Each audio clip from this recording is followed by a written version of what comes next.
Twinkle, twinkle, little star, how I wonder what you are. Up above the world so high, like the diamond in the sky. Hello and welcome to my channel. Thank you so much for joining me on my program once again. I appreciate you wherever you're connecting from. If you're joining me from Africa, from Asia, from Europe, from America, Australia, thank you very much for your contributions to my channel. Please always go to the comment section after watching and make your comments. Just say it the way you feel it from what you have just watched on the channel. If you have not subscribed, kindly subscribe to my channel. Click the notification bell so that you'll be notified each time I upload a video.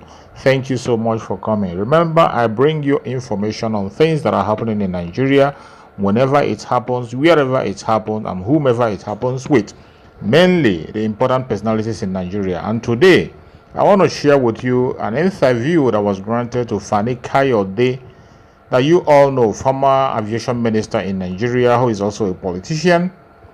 The interview that he was granted by BBC regarding the situation of things, the attack on Sunday Igboho, and that arrest of Mazi Nnamdi Kanu. As you all know, Fani Kayode will always speak his mind and say it the way he feels it. So, let us listen to Fani Kayode, what he has to say. It is not all well in Nigeria. Things are getting worse every day, and the government is not helping matters. Let us watch what Fani Kayode has to say. After that, go to the comment section and leave your comment. Thank you. Let's watch. If you just join us now, and on top of your screen, you go see say na Chief Femi Fani Kayode we carry come the show today. Good evening, Chief Femi Fani Kayode. Good evening. Good evening. It's very good to have you join us. Thank you for joining us this evening. Without wasting much of our time, you're aware of the event of today as regards Mr. Sunday Igboho. First and foremost, let me ask you, what's your impression, what's your thought about what happens today? Well, I'm deeply concerned. I'm concerned because Chief Sunday Adeyemo, who is also known as Sunday Igboho, is a good friend of mine. He's a confidant, and he's somebody that I trust, somebody that I've worked closely with in the sense that we have together built bridges with people from outside Yoruba land, somebody that has honored his word in terms of protecting the lives and properties of non-Yorubas in the Southwest, somebody that was part and parcel, in fact, integral and essential to a deal that we struck just a few months ago with northern food traders and the people of the North to ensure we had peace in our country, and he guaranteed their safety and security in the Southwest. So this is somebody that, despite his views about self-determination and Oduduwa Republic, he's also a great believer in peace, a great believer in building bridges, and somebody that has spoken and acted as an honorable man, a man of honor. So what has happened, or what happened yesterday, has caused deep concern in my mind, body, spirit, and soul, just as it has in the minds, bodies, and souls of millions of people from all over this country, and particularly from the Southwest. Okay, thank you. Considering that this is coming just a few days after Nnamdi Kanu, the leader of the IPOB, was arrested, what's your thought? What do you think is going on? Well, these are two completely separate incidents and issues as far as I'm concerned. The approach of the two gentlemen, and I know them both very, very well. They're both my friends, even though we may not agree on everything with Nnamdi Kanu, but he is my friend, and I never deny my friends in good or in bad times. Different issues. The Southwest has not been subjected to the kind of violence that we have seen in the Southeast over the last few months, policemen and soldiers. We do not have people in the Southwest that kill Hausa Fulanis at will or kill people at will. The only enemies that our people have are the foreign, mainly foreign Fulani terrorists that are killing our people from the forests. In the Southeast, it was very different, where you had a situation whereby two sides were killing one another at will. I don't know. They've never admitted to killing, and I don't know that they kill people. But even ESN of that. All I know is there was a group of people, police soldiers and policemen were also targeting people that they believe belonged to ESN and IPOB. And I think that violence on either side, coming from any quarter, is quite reprehensible, and I've always renounced it. So that was what was happening in the Southeast. And of course, the circumstances under which Nnamdi Kanu were brought back are questionable. We still don't have all the details. We'll wait and see what really happened. I have called that they should treat him in a fair, humane manner and allow him to have the full protection of the law, which I sincerely hope they will. I believe they will. But so that's that situation. But the Southwest and what has happened to my friend and brother Sunday Igboho is something that is inexplicable. And it has set off a chain of outrage in the hearts and minds of millions of people in the Southwest who have called people like me today. A number of leaders have called and said, look, you told us that we could have peace. You told us that this sort of thing wouldn't happen, providing we build bridges and providing we speak to the government and we speak to the people of the North and we join hands together. You told us that we could voice our opinion freely about self-determination without being visited with violence, without being visited with anger, without being visited with murder.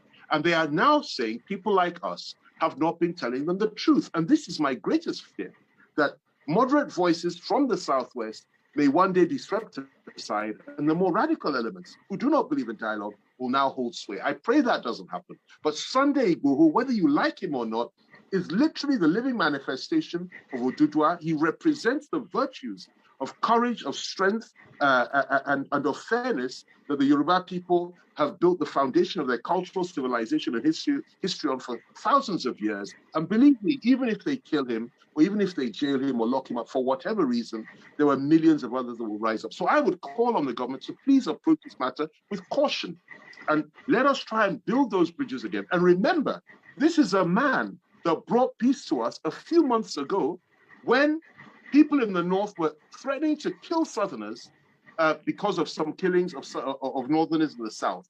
And he guaranteed the killing of Northerners would stop. And based on that guarantee, the food embargo was lifted. Nobody was killed in the North. Nobody was killed in the South. The killings and targeting of Hausa Fulanis in the Southwest stopped. This was a man that assisted in stopping the killings in Shasha. I was in Ibadan at the time, and I saw him. And he insisted that those killings must stop in Bodija and in Shasha and places like that. And this is a man that has always sought for dialogue and is in touch with many people from outside Yoruba land, trying to ensure that we have peace in our country, even though we may not all agree on how to move forward. So that should be a consideration in the hearts and minds of those within the security forces that for some reason want to kill him. And I think that's unfortunate. And I might add this, I'm not sure that actually represents the view of President Mohammadu Buhari. I don't know, but I'd be very, very surprised if there wasn't more to this than meets the eye and that somebody was just trying to set him up and set government against him. Okay, you've made mention about his quest for the Yoruba nation. He's been at the forefront and he's been very vocal about it. Do you think this might dampen the spirits of the people, especially now that it is what it is with what we are seeing now? Well, let me tell you this. Anybody that believes this will dampen the enthusiasm of the Yoruba nationalists does not know who or what the Yoruba are. If you look at the history of the Yoruba people, for thousands of years, we have flourished and thrived and gone from strength to strength after persecution, after being attacked, and after being subjected to all kinds of unpleasant things from people from outside. Before the British came, the Yorubas were fighting civil wars for 100 years. We've never been conquered before. We've never been defeated. And we're not the kind of people that sit back quietly when we're being kicked around. If you look at the role of the Yorubas in the Civil War of Nigeria, the role of the 3rd Marine Commando, you'd know that essentially it was a 3rd Marine Commando that won the Civil War for Nigeria. And if you know the role of the Yoruba in stopping the Fulani conquest, coming down, stopping them at Oshogbo once and for all, I believe it was in 1840, you know the Yorubas are not the type of people anybody can just get up and say, we are going to subjugate or destroy. Now, the call for Yoruba nationalism is real. It's a reality. And it's something we need to deal with. We may not all agree with that call. In fact, you know, I believe there's a majority of Yorubas that feel that, but it doesn't mean to say that we all need to believe in that call. But what we need to understand is that people do have the right to express their views, and it's left for the rest of Nigeria to give our people a reason for wanting to stay in. And that's where I stand. Look, no matter what anybody believes, whether you're an integrationist, you're a separatist, or you just believe in restructuring, as we speak today, we are Nigerians, and we must ensure that we have peace in our country. We must have no violence. No form of terrorism should be taking place in this country, and the government should do what it needs to do to stop the terrorists from killing, you know, innocent people in our country. What we are seeing now, sadly, is a situation whereby those that are seeking to resist terrorism are themselves now being targeted by people for reasons that are quite beyond me. If you wanted to see Sunday Igboho, you invite him, and he's a man of courage. He would certainly have responded to any invitation in a very positive way. He's not running from anybody. He's not a fugitive. He hasn't killed people, as far as I'm aware. And he's certainly not encouraging others to kill people. In fact, he protected and guaranteed the protection of many people in the Southwest. So it's based on that I think that all men of goodwill should come together from North, East, West, and South. And I know many people in government who are decent people and who do not believe in this course of action, as well as those outside the government, those in PDP, APC, and those that are not in politics at all, who just think this is an error of judgment, and we need to retrace our steps and appeal to our government not to allow this to push us into a situation that is uncontrollable, because that would be the worst thing that could happen. War is not an option for our country. We must not think about it. We must not allow ourselves to be pushed into it as a consequence of any form of provocation.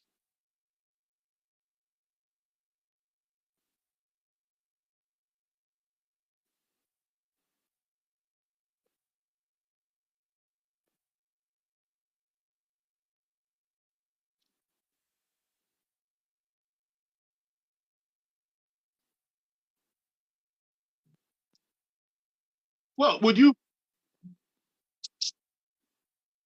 listen? Negotiation is something that is essential at the end of the day. If you don't want violence, I mean, you know, it's either you negotiate or you say you're going to kill and crush all your enemies. Igboho is not an enemy to anybody, simply because you do not share his views, or simply because he's from the Southwest, or simply because he comes from, you know, Ibarapa in Ibadan in Oyo State. That doesn't make him an enemy. Okay, Chief, before I say they didn't hear my last question, so I'm just going to ask that question again. I was asking, you said negotiation is key in solving what we have at hand now. We spoke with Chief Igboho earlier today, and he told us that he's afraid for his life. Do you still think they can bring him to the table? I believe that all things are possible, providing life is not taken. He's still alive, we thank God. It's very sad that at least 2 people were killed in his home and taken away. It's very sad that others have been killed in the Southwest and indeed in the Southeast. Any life that goes is a terrible thing, but there's still hope for us all to sit down and talk and work this out. He's not a coward. He's a courageous man. He's a strong man. And I'm sure that if the atmosphere was right and was conducive, I'm sure he'd be reasonable to sit down and talk. He has his views, strong views, and he's entitled to those views, just like others have views too. But we are Nigerians. We should be able to work these things out. We should be able to talk to one another without killing one another, without arresting one another, and without demonizing one another and turning, you know, people into the enemy of the state for no reason at all. He is far from being an enemy of the state. He is far from it.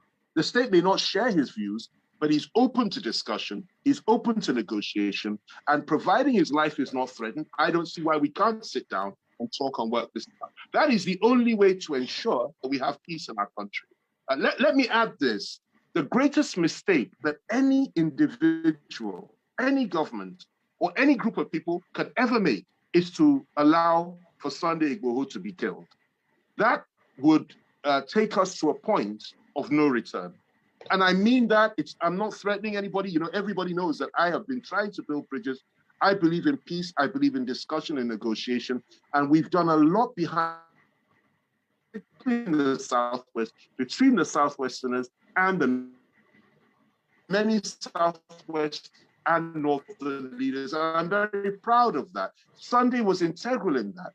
whoever it was that gave that order for him to be treated in this way and almost killed, I do not believe can be a friend of President Buhari or somebody that is truly in support of this government. I believe it is the work of somebody that is simply trying to undermine the government, undermine the efforts of peace, and cause us to have a war in this country. I've always said, and I still believe, that there are foreign elements that have. I have to see that. It's, I have a lot of information he may not have, but I see that all over this. Try to kill somebody that has proved to be reasonable and rational and open to this. Doesn't make sense. Okay, a lot of people are saying government hasn't been very swift with arresting Boko Haram leaders and bandits in the country, especially in the northern parts. But they've been very swift in taking action against some other people like Nnamdi Kanu and say Mr. Sunday Igboho over time. Do you suspect impartiality or partiality of any kind? Do you suspect this is this is not fair?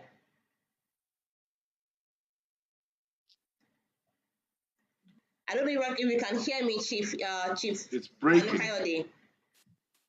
Yeah, you are breaking. Okay, so yes, I can hear you now. Go ahead, please. Okay, so I was saying that a lot of people are saying that federal government has not been very swift in taking action against terrorists in the northern part of the country and the challenge of bandits and banditry and arresting the bandits, but they've been very swift when it comes to taking action against some other people. Do you suspect partiality? Well, you know my views, and I've stated my views over the years about the way in which the government has behaved concerning security issues. I believe strongly that there has not been a level playing field. For quite a long time, I believe the government was quite soft on the foreign Fulani terrorists and even on Boko Haram in many respects. I do, however, say this, and I have to say this, that in the last few months, it's very clear to me that there has been a greater effort on the part of the government to take on the Fulani terrorists. I mean, I can tell you, many of them have been killed in places like Zamfara and so on and so forth. They've been doing this, and they've also tried their best to effect a change in the Southwest by, giving the license to the security force to actually eliminate those that carry AK-47. Now, it may not be enough, but they're certainly doing more than they were doing before. And they're fighting Boko Haram in a much more positive way now than they were before. I'll give them that. However, having said that, it's still very clear that they need to do a lot more. The perception is very strong that they are not being fair, that people, those they call terrorists, who I do not believe are terrorists, from the Southeast, they say IPOB are terrorists. I don't believe that. Have been targeted and have been killed in their hundreds and have been detained in thousands. Only the other day, the lawyer for IPOB was almost killed. A good friend of mine, who is also my lawyer, Nig.Ffk, and they killed his PA right in front of him. They raided his home, just like they raided Nnamdi's home. And and then you now have this attack on Nnamdi's home in the Southwest, quite unnecessary, unprovoked, and unnecessary. If you don't want him to have a rally, you say so. If you don't want him to go to certain meetings, you discuss. You do not try this, against certain selective groups and people certainly gives credence to the impression that people, the government is being partial in these matters. And that, I think, feeds into the narrative that, the government is working simply, for the Fulanis and for the Northerners and for nobody else. Now, that, I think, is unfortunate, because the reality, in my view, from the little experience I've had in the last few months with elements within this government and with elements within the APC itself, is that they do not all think like that. There are people that don't believe in that kind of agenda within the APC and within the government. I can tell you that there may well be some kind of struggle within government between those that I would call supremacists and those that are rational and decent human beings, even within themselves. But by and large, let me tell you, they need to do a lot more. And the kind of thing that happened yesterday just has to stop. I don't know how Sunday managed to escape, because we were in touch at about 3 a.m. in the morning when it was all happening. He was there. How he managed to escape is a mystery to me, but he managed to escape and he managed to get out. And I thank God for that. Had it been that they had killed him, it would have been another matter entirely for all of us. And I thank God that he's alive and well. And I thank God that we can still fix this problem and we can still sit down with the government and say, look, let this sort of thing stop before things get out of hand.